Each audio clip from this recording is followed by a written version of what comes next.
Hello everyone प्रस्तुत third semester जेनता कि आम एथिक्स बेलूर क्वेश्चन आंसर डिस्कसन करूला आज भिडियो रे आम गोटे लंग क्वेश्चन डिस्कसन करमा जेनटा कि है critically examine Mahatma Gandhi's ethical practice and their relevance today.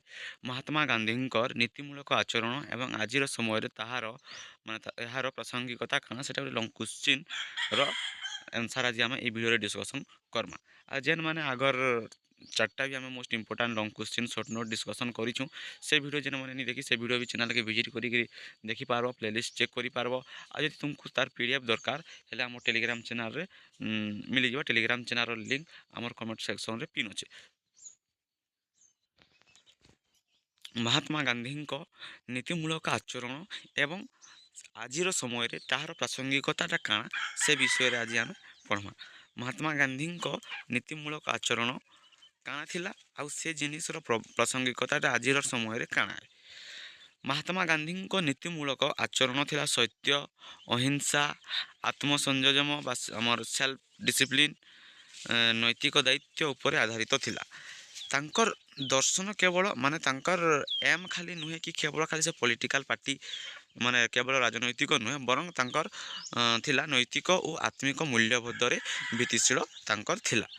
Gandhi नीति गांधी नीतिर समालोचनामूलक परीक्षा आमको ताहार शक्ति सीमाबद्धता एवं आज समय प्रासंगिकता को बुझाई काना कि बुझाई प्रासंगिकता ना महात्मा गांधी नीतिमूलक आचरण काଣା काଣା थिला ना सत्य अहिंसा आमर सेल्फ डिसिप्लिन नैतिक दायित्व उपर आधारित थिला। आउ भी किसी जिनिस आधार थिला जदि ब्रीफली जानबार चाहूँ ऑलरेडी चैनल रे वीडियो अच्छे देखिपार।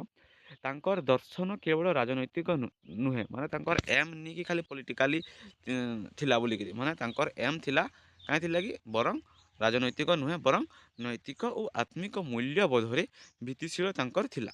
गांधी नीति जेन थिला आमर गांधी नीतिर समालोचनामूलक परीक्षा आमको ताहार शक्ति सीमाबद्धता एवं आज समय तार प्रासंगिकता को बुझाऊ अछि। गांधी नीतिर मूल आधार गोटे थिला सत्य ट्रुथ। गांधी नीतिर मूल्य आधार थिला काଣା सत्य। से भावुथिले सत्य हेउची जीवनर सर्वोच्च नीति। व्यक्तिगत बा सामाजिक जीवन में से सत्य को अनुसरण करते जेते जाना है जो गांधीजी माड़ पछे खाइबे से सबू सत कथा कहते। से भावुथिले सत्य हेउची जीवनर सर्वोच्च नीति। व्यक्तिगत बा सामाजिक जीवन में से सत्य को से अनुसरण करथिले।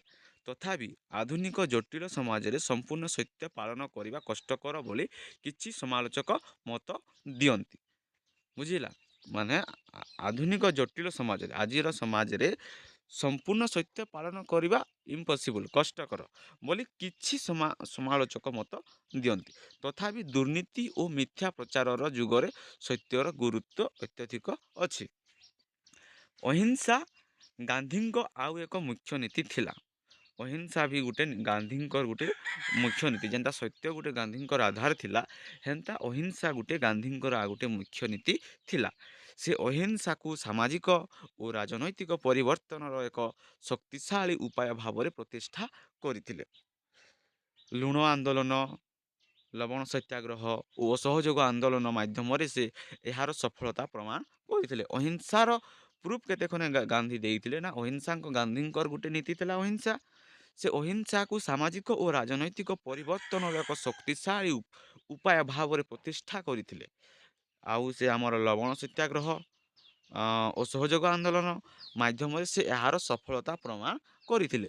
किंतु केतेक लोक मने करती जे हिंसापूर्ण परिस्थिति रे अहिंसा सदा फलदायक हो पारे नहीं। किंतु केते लोकंक मने करसन जे हिंसापूर्ण परिस्थिति रे अहिंसा सदा फलदायक हो पारे नहीं। तथापि आज हिंसा और घृणार जुगरे अहिंसा शांतिर एक श्रेष्ठ पथ। गांधी गांधी सरल जीवन और आत्मसंयम उपरे गुरुत्व देइतिले। गांधीजी तांकर जीवन यापनटा सरल जीवन और आत्मसंयम उपरे गुरुत्व देइतिले। से भौतिक लोभ को त्याग करी समतामूलक समाज गठनर स्वप्न देखी थिले किए गांधीजी। आजिर उपभोगवादी समाज रे यह पूर्ण भाव पालन कठिन हेले मध्य परिवेश सुरक्षा और सस्ताई जीवनशैली यह बहुत प्रासंगिक। ଆମର ସମାପ୍ତିରେ କୁହାଯାଇପାରିବ ଯେ ମହାତ୍ମା ଗାନ୍ଧୀଙ୍କ ନୀତିମୂଳକ ଆଚରଣ ଆଜି ମଧ୍ୟ ସମାଜ ପାଇଁ ଏକ ନୀତିଗତ ଦିଗ୍ଦର୍ଶକ। ସତ୍ୟ, ଅହିଂସା ଓ ନୈତିକତାର ମୂଲ୍ୟ ସମୟାତୀତ ଓ ସାର୍ବଜନୀନ। ବୁଝି ହେଲା ପିଲେ ମହାତ୍ମା ଗାନ୍ଧୀଙ୍କ ନୀତିମୂଳକ ଆଚରଣ ଏବଂ ଆଜିର ସମୟରେ ଏହାର ପ୍ରାସଙ୍ଗିକତା। ଇନେ ଯଦି ତୁମେ ଏଟାକେ ବୁଝିଗଲ ମାନେ ଗାନ୍ଧୀଙ୍କ ନୀତିମୂଳକ ଆଚରଣ କାଣା, ତୁମେ ଇନେ ଯଦି କ୍ୱେଶ୍ଚିନ୍ ଆସୁଛେ ତୁମେ କେନ୍ତା ଲେଖିପାରବ ଦେଖ।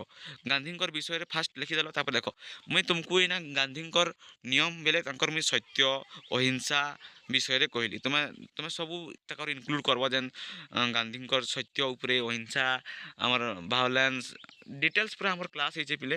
ଗାନ୍ଧୀଜୀଙ୍କର କ୍ଲାସ୍ ହେଇଛେ ଯେନ୍ମାନେ ଭିଡ଼ିଓ ଦେଖି ସେନେ ପୁରା ପଢ଼ା ହେଇଛେ ଆମର ଟ୍ରୁଥ୍ ସବୁ କିଛି ପଢ଼ା ହେଇଛେ ମାନେ ଗାନ୍ଧୀଙ୍କର ଆଚରଣ ସେନର ପଏଣ୍ଟ ମାନେ ମେନ୍ ପଏଣ୍ଟ ମାନେ ଲେଖିଦେବ। ଆଉ ଯେନ୍ତା ଗାନ୍ଧୀଙ୍କର ସରଳ ଜୀବନଯାପନ ସେଟା ଆଜିର ଦୁନିଆରେ କାଣା ପ୍ରାସଙ୍ଗିକତା ପକାଉଛେ ସେଟା ସବୁ ତୁମେ ଆଡ଼୍ କରି କରି ଲେଖିପାରବ। ଗାନ୍ଧୀଙ୍କର ସବୁ ବୁଝିପାରିଲେ ସତ୍ୟ ଉପରେ ବୁଝିଲ ସତ୍ୟର କଥା ଲେଖିଲ, ଅହିଂସା ଉପରେ ବୁଝିଲ ଅହିଂସାର ଲେଖବ।